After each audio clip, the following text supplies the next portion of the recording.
You don't have to look too hard to find news of drug dealers being sentenced to hard time for their crimes, like the Florida man who was recently sentenced to 30 years, charged with first-degree murder in the death of a woman who overdosed on drugs he'd sold her, or the guy in Cleveland who just got 11 years for selling heroin on which a man overdosed and died in 2015, or the two South Carolina men sentenced to 20 years each, convicted of pushing opioids that were connected to one death and one hospitalization.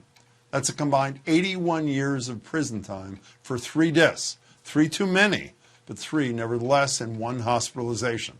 Now let's compare that to the amount of prison time the drug-dealing Sackler family will be getting, which is 0. That's despite the fact that Sackler family members were directly involved in manufacturing and pushing the highly addictive drug OxyContin, a major driver in the opioid crisis that's killed nearly 500,000 people since 1999. And they made billions through their company, Purdue Pharma, as a result. Instead, Purdue has just settled its federal criminal case for $8.3 billion, which the Department of Justice is hailing as a huge victory.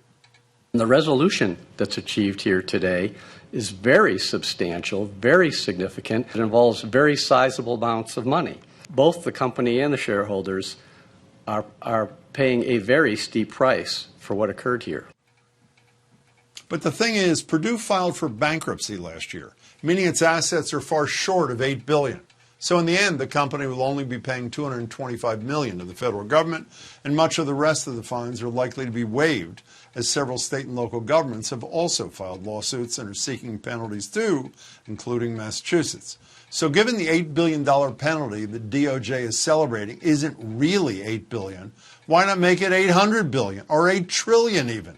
It's not like the final amount actually means anything when the company's in bankruptcy. As part of the deal, Purdue is pleading guilty to 3 felonies related to its marketing and distributing OxyContin, and separately, the Sackler family will also pay $225 million to settle civil liabilities. Although court documents also show that as scrutiny of Purdue was intensifying, the family withdrew more than $10 billion from the company, much of which is now believed to be held overseas. So to be clear, the company is admitting it committed felonies, but the Sacklers themselves, who have elevated drug dealing to the deadliest of art forms, will not. They will not be going to jail, simply paying what to them is a small amount.